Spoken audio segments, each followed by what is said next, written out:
সিয়াম ভাইয়ের সাথে তো আপনাকে আমরা আগেও দেখেছি টানে ওয়েব ফিল্ম, কেমন ছিল আপনাদের কাজের অভিজ্ঞতাটা?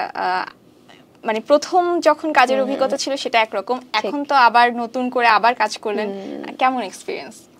সিয়ামের সাথে আমার কাজের এক্সপিরিয়েন্স বরাবরই ভীষণ ভালো, কারণ আমরা যখন প্রথম আমাদের টান ফিল্মটা করলাম সেখানে ওর সাথে আমার প্রথম পরিচয়। মানে এর আগে কখনো ওভাবে কথা হয়নি, কিছু না, হয়তো কোথাও কোনো একটা প্রোগ্রামে গেলে ফর্মাল হাই হ্যালো, বাট টান সিনেমা শুটিংয়ে ওর সাথে আমার প্রথম দেখা। সেখান থেকে আমাদের সিনেমাতে যখন রিলিজ হলো এবং যখন ওটিটি প্ল্যাটফর্মে এসছে দেশে এবং দেশের বাইরে থেকে হিউজ একটা রেসপন্স আমরা পেয়েছি। এখনও সবাই টান বা আমাদেরকে টান জুটি সেরকম একটা ব্যাপার বলে। অনেক দিন পরে আবার আমরা জঙ্গলি নিয়ে ফিরেছি, কারণ টানের পর অলমোস্ট 2-2.5 বছর, আই থিঙ্ক 3 বছর মনে হয়ে গেছে।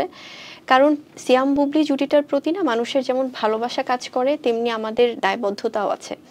এরপর আমাদের বেশ কিছু স্ক্রিপ্টও এসেছিল, আমাকেও অনেকে বলেছে, বাট আমার মনে হচ্ছে যে দর্শকদের এক্সপেকটেশনের জায়গা থেকে সেরকম প্রজেক্টই আমাদের একসাথে করা উচিত যেটাতে দর্শকদের ভালো লাগবে। সো জঙ্গলি তেমনই একটা প্রজেক্ট।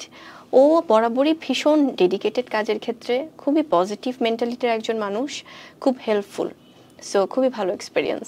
আচ্ছা, টিজারে, জঙ্গলির টিজারে আমরা আপনাকে এক ঝলকই একটু দেখেছি, মানে এটা কেন? মানে যারা প্ল্যান করছে জঙ্গলি দেখার, আমি একটু তাদের হেল্প করার জন্যই জানতে চাচ্ছি যে আপনার ক্যারেক্টারটা এখানে কেমন হতে পারে, মানে আমরা কি ধরনের চরিত্রে বুবলিকে আবার দেখতে পাবো? কারণ আপনার সবগুলো চরিত্র অন্যরকম হয়, এটাতে কি চমক আছে?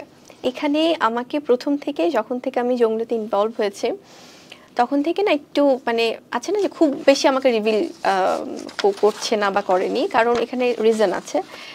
যখন থেকে আমার ক্যারেক্টারটা এমন একটি ক্যারেক্টার যেখানে হয়তো কিছু না কিছু রিভিল একটু বেশি করে ফেললেই আমার চরিত্রটা বা আমার জঙ্গলিতে কি ক্যারেক্টার আমি প্লে করছি সেটা হয়তো দর্শক বুঝে ফেলবে। সো সেখান থেকে প্রথম থেকে একটু সারপ্রাইজ রাখা হয়েছে।